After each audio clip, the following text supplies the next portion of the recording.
독일의 교통 전문가들이 한국의 스마트 교통 시스템을 무시하며 아시아 도시들은 모두 똑같다고 단정했는데요. 하지만 실제로 서울을 방문한 국제교통정책연합 분석관이 목격한 현실은 완전히 달랐습니다. 단 10분 만에 막혔던 도로가 거짓말처럼 뚫리고 하나의 앱으로 모든 교통수단을 실시간으로 제어하는 모습을 본 전문가는 충격을 감추지 못했는데요. 과연 서울에서 어떤 기적 같은 일이 벌어진 걸까요? 저는 엘리사 하일리히라고 합니다. 국제교통정책연합에서 분석관으로 일하고 있죠. 독일에서 태어나 자란 저에게는 유럽의 교통 시스템이 세계 최고라는 확신이 있었습니다. 그런데 이번에 서울의 교통 패턴을 분석하게 되면서 과연 한국이라는 나라가 얼마나 체계적인 교통 관리를 하고 있는지 의문이 들기 시작했어요. 새벽 5시부터 강남 일대의 도로를 돌아다니며 관찰을 시작했습니다. 아직 어둠이 채 거치지 않은 서울의 거리는 생각보다 조용했어요. 몇 대의 택시와 새벽 배송 트럭들이 지나갈 뿐이었죠. 저는 노트북을 켜고 실시간으로 변하는 교통량 데이터를 확인하기 시작했습니다. 숫자들이 화면에 나타나기 시작하면서 점점 흥미로워졌어요. 한강 다리 위에서 내려다본 서울의 풍경은 정말 장관이었습니다. 끝없이 펼쳐진 도시와 그 사이사이를 가로지르는 도로들이 거미줄처럼 연결되어 있었죠. 이 모든 걸 어떻게 관리한다는 건지 상상이 안 됐어요. 베를린이나 뮌헨 같은 유럽 도시들도 충분히 복잡하다고 생각했는데 서울의 규모는 정말 다른 차원이었습니다. 엘리사 씨, 뭘 그렇게 열심히 보고 계신가요? 뒤에서 들려온 목소리에 고개를 돌리니 태국 교통부 장관이 서 있었습니다. 이번 시찰에 함께 참여한 분이었죠. 장관은 비웃는 듯한 표정으로 저를 바라보고 있었어요. 처음 만났을 때부터 느꼈지만 이분은 한국의 교통 시스템에 대해 상당히 회의적인 시각을 가지고 있었습니다. 서울의 교통 패턴을 분석하고 있습니다.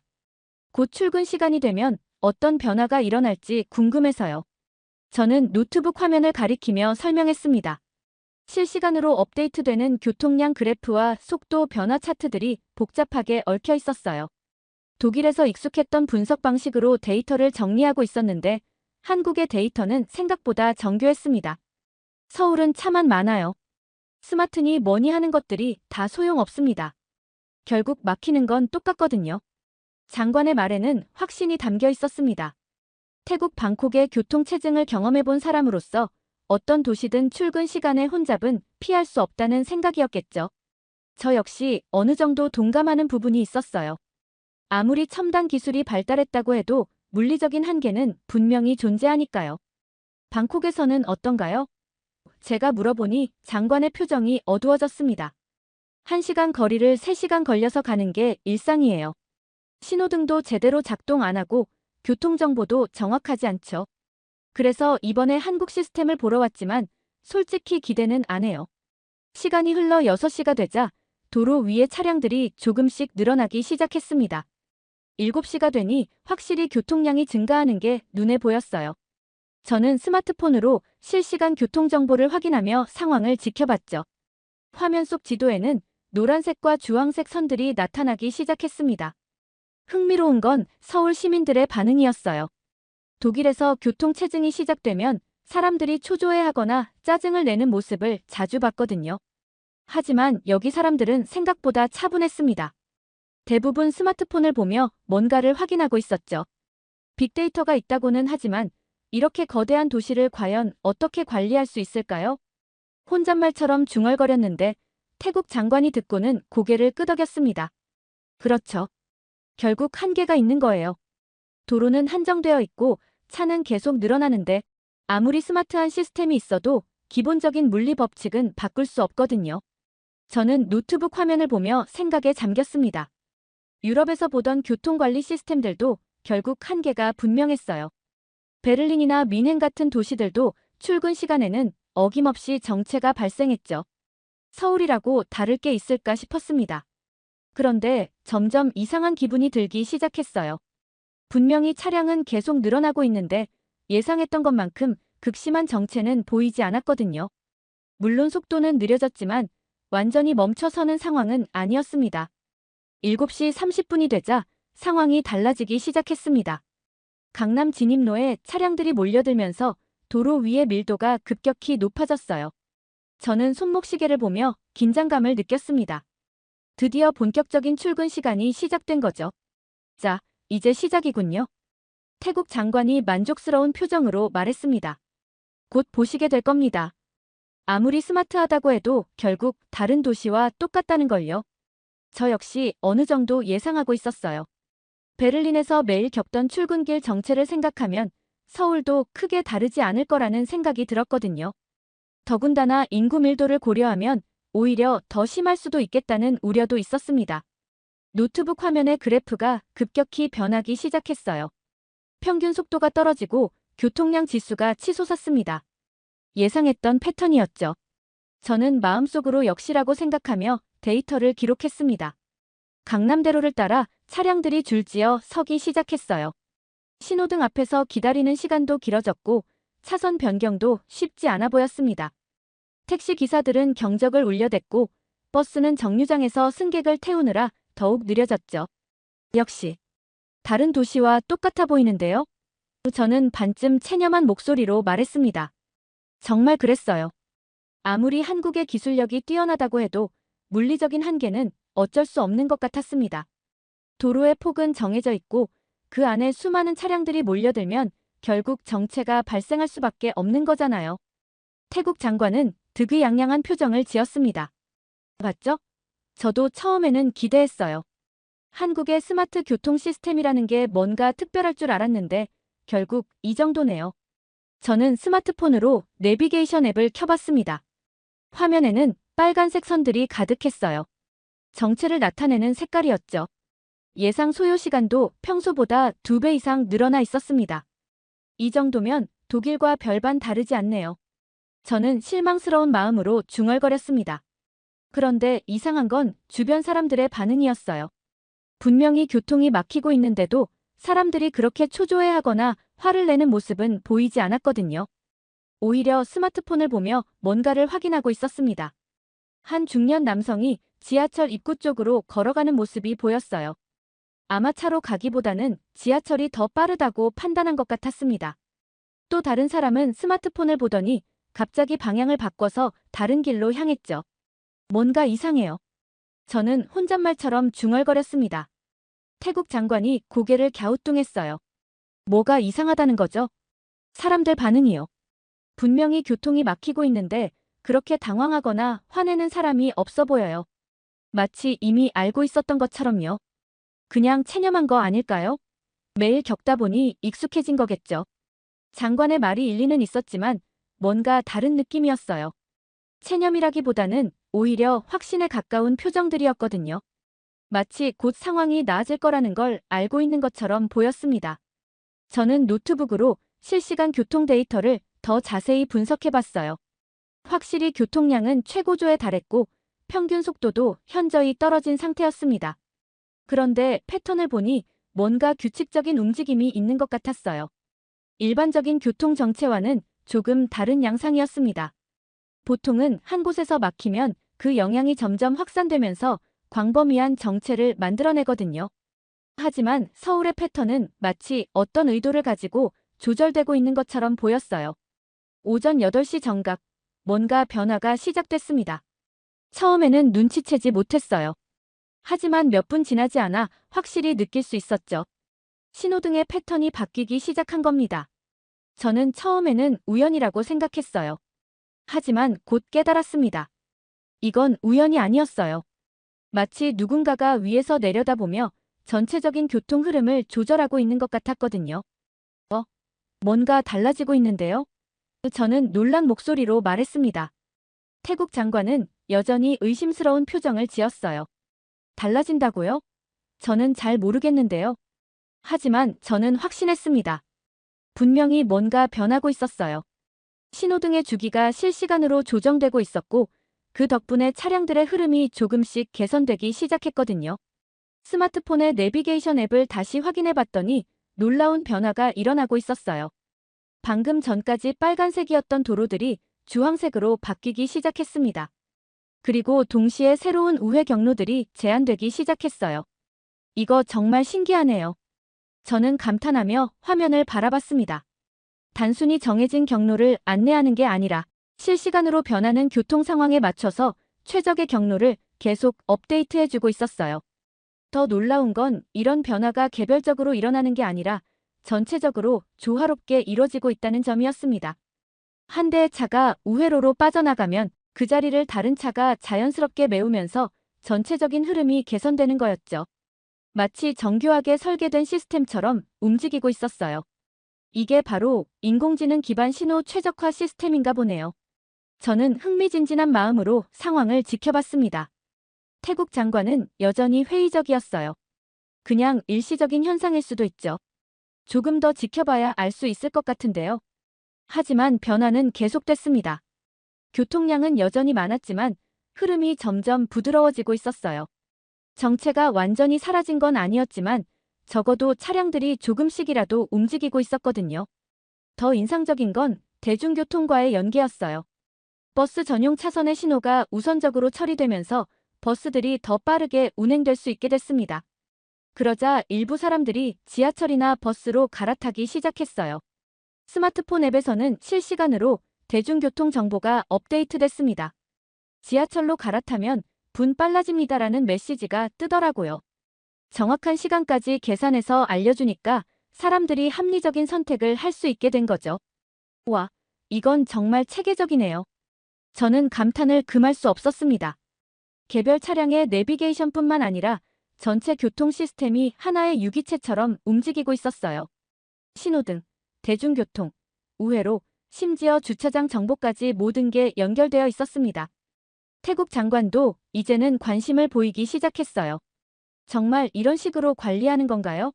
누가 이 모든 걸 조절하고 있는 거죠? 아마 서울시 교통통제센터에서 실시간으로 모니터링하고 있을 거예요. 저는 추측해서 말했습니다. 실제로 그랬어요. 나중에 알게 된 사실이지만 서울시에는 거대한 교통통제센터가 있어서 도시 전체의 교통 흐름을 실시간으로 분석하고 최적화하고 있었거든요. 수천 개의 카메라와 센서들이 보내는 데이터를 인공지능이 분석해서 즉각적으로 대응하는 시스템이었습니다. 오전 8시 10분. 정확히 10분 만에 기적 같은 일이 일어났습니다. 방금 전까지만 해도 막혀있던 도로가 거짓말처럼 뚫리기 시작한 거예요. 저는 눈을 의심했습니다. 이게 말이 돼요? 저는 놀라서 말을 더듬었습니다. 차량들이 다시 정상 속도로 움직이기 시작했어요. 신호등도 자연스럽게 초록불이 이어졌고 우회로로 빠진 차들 덕분에 주요 도로의 부담도 줄어들었습니다. 마치 마법을 본 것 같았어요. 태국 장관은 입을 다물지 못했습니다. 저건 어떻게 된 거죠? 방금 전까지만 해도 완전히 막혀 있었는데. 저 역시 믿기 어려웠어요. 유럽에서 10년 넘게 교통정책을 연구해왔지만 이런 광경은 처음 봤거든요.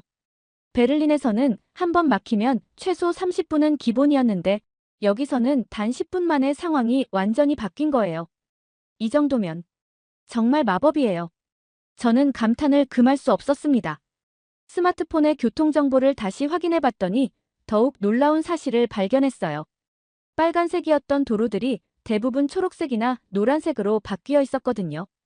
예상 소요 시간도 평상시와 거의 비슷한 수준으로 돌아왔습니다. 도대체 어떤 원리로 이런 일이 가능한 거죠? 저는 의아해하며 물었습니다. 태국 장관은 여전히 현실을 받아들이기 어려워했어요. 저건 우연이에요. 그냥 운이 좋았던 거죠. 모든 차들이 동시에 움직였을 리는 없잖아요. 하지만 저는 달랐습니다. 이건 분명 우연이 아니었어요. 너무나 체계적이고 정교한 변화였거든요. 마치 거대한 오케스트라가 지휘자의 지시에 따라 연주하는 것 같았습니다. 주변을 둘러보니 사람들의 표정도 이해가 됐어요. 처음에 왜 그렇게 차분했는지 알 것 같았거든요. 이런 경험을 매일 하다 보니 시스템을 신뢰하게 된 거였어요. 교통이 일시적으로 막혀도 곧 해결될 거라는 확신이 있었던 거죠. 한 택시 기사가 창문을 내리고 저희에게 말했어요. 외국분들이신가 봐요? 처음 보시는 거죠? 여기는 항상 이래요.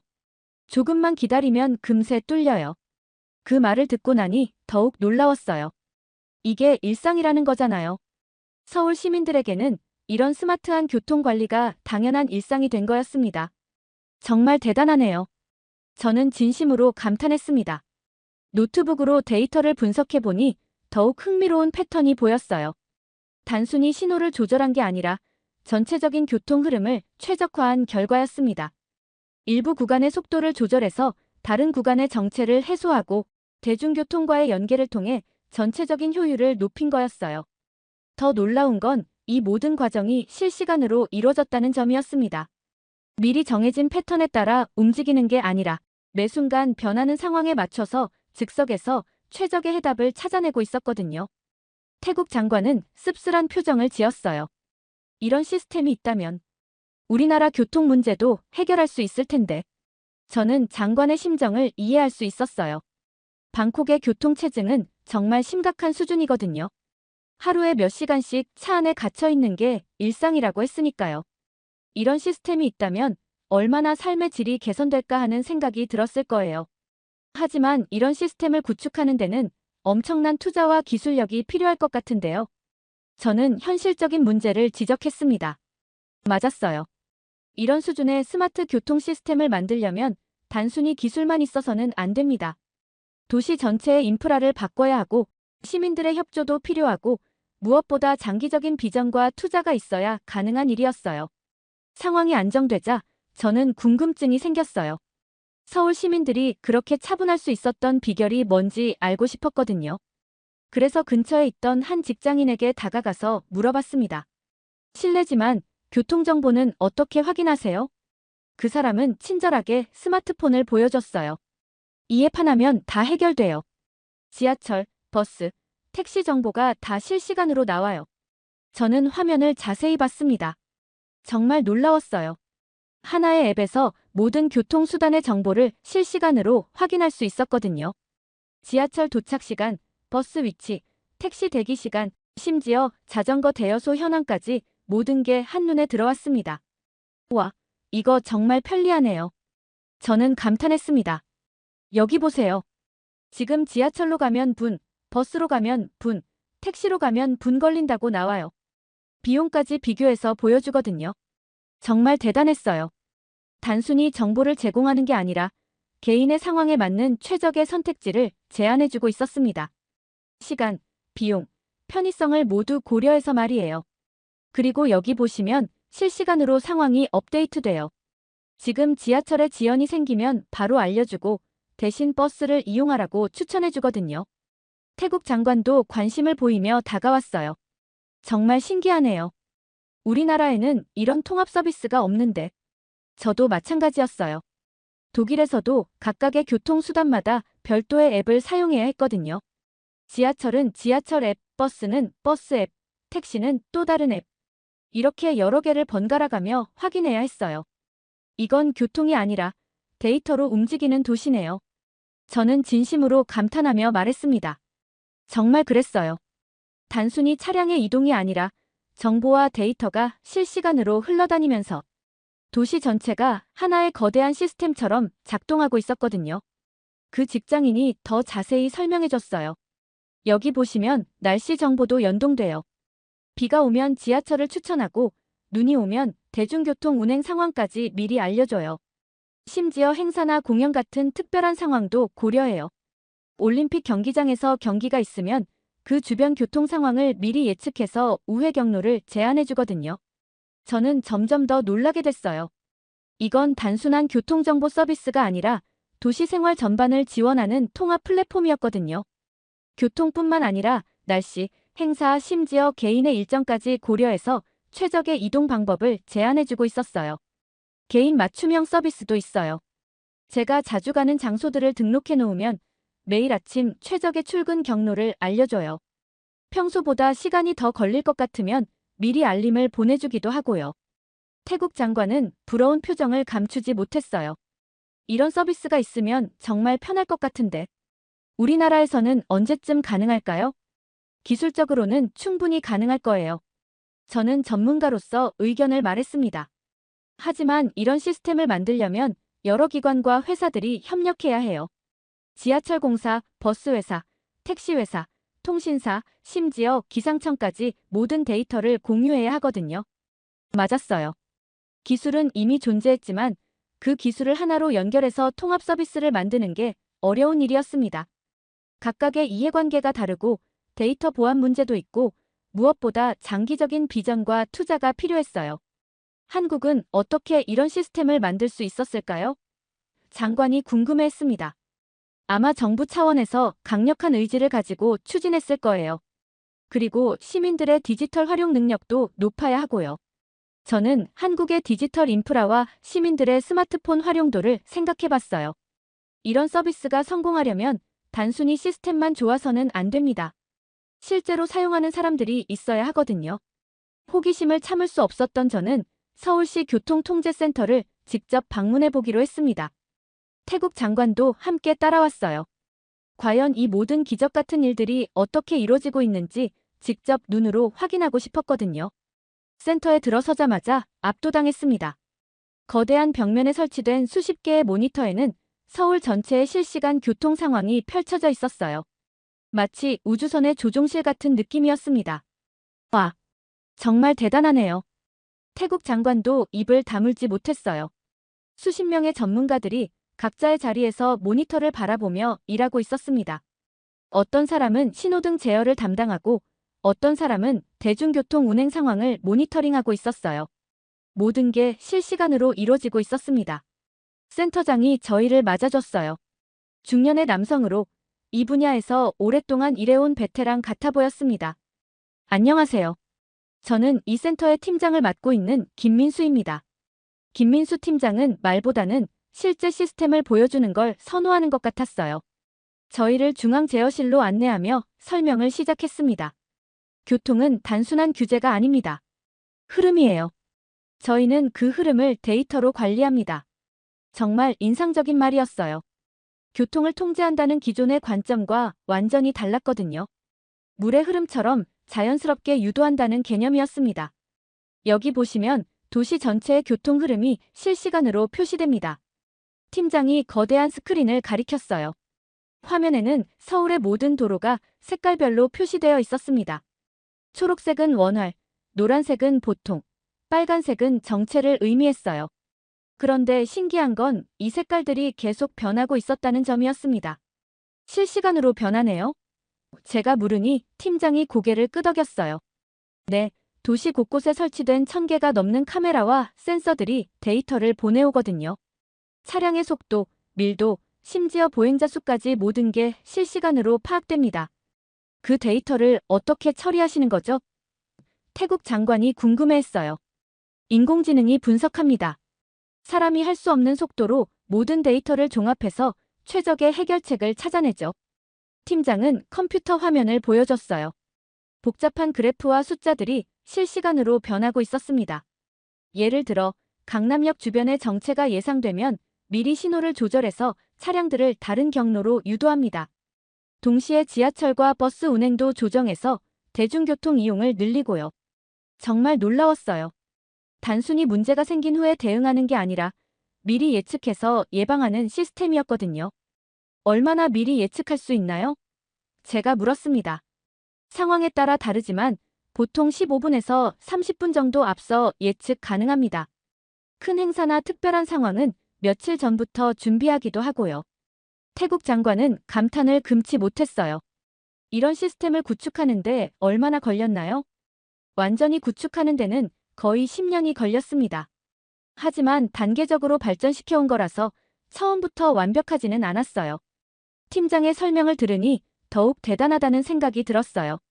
하루아침에 만들어진 시스템이 아니라 오랜 시간에 걸쳐 차근차근 발전시켜온 결과였거든요. 가장 어려웠던 점은 뭔가요? 저는 전문가로서 궁금했어요. 데이터 통합이었습니다. 지하철, 버스, 택시, 개인 차량의 데이터를 모두 하나로 연결하는 게 쉽지 않았거든요. 각각 다른 시스템으로 운영되고 있었으니까요. 맞았어요. 기술적인 문제보다는 조직 간의 협력이 더 어려웠을 거예요.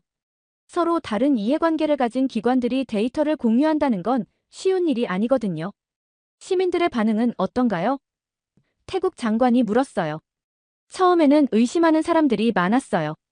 하지만 실제로 효과를 체험해보니 이제는 없으면 안 되는 시스템이 됐죠. 정말 그런 것 같았어요. 아침에 만났던 시민들의 여유로운 모습이 그걸 증명하고 있었거든요. 앞으로 더 발전시킬 계획이 있나요? 제가 물으니 팀장의 눈이 반짝였어요. 물론이죠. 자율주행차가 상용화되면 더욱 정교한 제어가 가능해질 거예요. 또 날씨나 대기질 같은 환경 요소도 더 적극적으로 반영할 계획입니다. 미래에 대한 비전까지 확실했어요. 현재에 안주하지 않고 계속 발전시켜 나가려는 의지가 느껴졌습니다. 센터 견학을 마치고 나오는 길에 태국 장관의 표정이 복잡해 보였어요. 처음에는 한국의 교통 시스템을 회의적으로 봤던 분이었는데 이제는 완전히 생각이 바뀐 것 같았거든요. 부럽습니다. 장관이 한숨을 쉬며 말했어요. 우리나라와는 정말 차원이 다르네요. 저는 장관의 심정을 이해할 수 있었어요. 방콕의 교통 상황을 생각해보면 정말 극명한 대비였거든요. 한국에서는 10분 만에 해결되는 문제가 태국에서는 몇 시간씩 지속되고 있으니까요. 방콕은 어떤 상황인가요? 저는 구체적으로 물어봤어요. 한마디로 악몽이에요. 장관이 쓴웃음을 지었습니다. 아침 7시에 집을 나와서 회사에 도착하는 게 10시예요. 겨우 10km 거리인데 말이죠. 정말 심각한 수준이었어요. 저도 방콕을 방문해 본 적이 있어서 알고 있었지만 그 정도까지는 몰랐거든요. 신호등 시스템은 어떤가요? 거의 수십 년 전 방식 그대로예요. 정해진 시간에 맞춰서 기계적으로 바뀌죠. 실제 교통 상황과는 전혀 상관없이요. 교통정보 서비스는 있나요? 있긴 한데 정확하지 않아요. 실시간으로 업데이트되지도 않고 각 교통수단별로 따로따로 운영되고 있어서 통합적인 정보를 얻기 어려워요. 장관의 설명을 들으니 한국과 태국의 차이가 얼마나 큰지 실감할 수 있었어요. 단순히 기술의 차이가 아니라 접근 방식 자체가 완전히 달랐거든요. 가장 큰 문제는 뭐라고 생각하세요? 제가 물었습니다. 협력이 안 돼요. 교통경찰, 시청, 대중교통 회사들이 각자 따로 놀고 있어요. 통합적인 관리가 전혀 이루어지지 않죠. 역시 기술보다는 조직과 시스템의 문제였어요. 아무리 좋은 기술이 있어도 그걸 통합적으로 운영할 수 있는 체계가 없으면 소용없는 거죠. 예산 문제도 있나요? 그것보다는 의지의 문제인 것 같아요. 단기적인 성과에만 관심이 있어서 장기적인 투자를 꺼리거든요. 저는 고개를 끄덕였어요. 이런 스마트 교통 시스템은 하루아침에 만들어지는 게 아니거든요. 몇 년, 몇십 년에 걸친 꾸준한 투자와 개선이 필요한 일이었어요. 우리도 언젠가는. 장관이 아쉬운 목소리로 말했어요. 그때 저는 확신에 찬 목소리로 대답했습니다. 언젠가가 아니라 지금 이 시스템이 기준입니다. 장관이 깜짝 놀란 표정을 지었어요. 제 말이 너무 직설적이었나 싶었지만 사실이었거든요. 무슨 말씀이세요? 한국의 이 시스템이 이제 세계 표준이 되고 있어요. 다른 나라들도 이걸 벤치마킹해서 도입하고 있거든요. 더 이상 미래의 일이 아니라 현재의 기준인 거죠. 저는 최근에 본 여러 국제 보고서들을 떠올렸어요. 싱가포르, 도쿄, 심지어 런던까지도 한국의 스마트 교통 시스템을 연구하고 있었거든요. 그렇다면 우리는 얼마나 뒤처진 건가요? 장관이 걱정스러운 표정으로 물었어요. 뒤처졌다기보다는 아직 시작하지 않은 거라고 봐야죠. 하지만 한국도 처음부터 완벽하지는 않았어요. 차근차근 발전시켜온 거거든요. 저는 장관을 격려하고 싶었어요. 절망하기보다는 이걸 기회로 삼아서 더 나은 시스템을 만들어 나갔으면 좋겠다는 생각이 들었거든요. 어디서부터 시작해야 할까요? 일단 데이터부터 모으기 시작하세요. 현재 교통 상황을 정확히 파악하는 게 첫 번째 단계예요. 그 다음에 각 기관 간의 협력 체계를 구축하고요. 기술은 어떻게 하죠? 기술은 이미 있어요. 한국에서 개발한 시스템을 도입하거나 기술 협력을 통해서 충분히 가능할 거예요. 중요한 건 그 기술을 효과적으로 활용할 수 있는 조직과 제도를 만드는 거죠. 장관이 고개를 끄덕였어요. 귀국하면 바로 관련 부서들과 회의를 해봐야겠네요. 좋은 생각이에요. 하지만 너무 성급해하지는 마세요. 이런 시스템은 시간이 걸리는 일이거든요. 호텔로 돌아온 저는 이틀간의 경험을 정리하기 위해 노트북을 켰습니다. 국제교통정책연합에 제출할 보고서를 작성해야 했거든요. 하지만 어디서부터 시작해야 할지 막막했어요. 너무나 많은 것들을 경험했거든요. 처음에 품었던 의구심부터 시작해서 써내려가기 시작했습니다. 유럽의 교통 시스템이 최고라고 믿었던 저의 편견, 한국도 다른 아시아 도시들처럼 교통체증에 시달릴 거라는 예상, 그리고 그 모든 예상이 완전히 뒤바뀐 경험까지. 한국의 스마트 교통 시스템은 단순한 기술의 집합이 아니었다. 저는 이렇게 써내려갔어요. 정말 그랬어요. 개별 기술들은 다른 나라에서도 볼 수 있었거든요. 인공지능, 빅데이터, 실시간 모니터링. 이런 기술들 자체는 새로운 게 아니었어요. 하지만 한국은 이 모든 걸 하나로 통합해서 완전히 새로운 차원의 서비스를 만들어냈습니다. 가장 인상적이었던 점은 예측과 예방 중심의 관리였다. 계속 써내려갔어요. 대부분의 도시들은 문제가 생긴 후에 대응하는 방식이에요. 교통이 막히면 그때서야 우회로를 안내하고 사고가 나면 그때서야 신호를 조절하죠. 하지만 한국은 문제가 생기기 전에 미리 예측해서 예방하는 시스템이었어요. 태국 장관과의 대화도 떠올랐습니다. 처음에는 한국의 시스템을 보여주기용이라고 폄하했던 분이었는데 결국에는 부러움을 감추지 못했거든요. 그 변화 과정이 이번 시찰의 핵심이었던 것 같아요.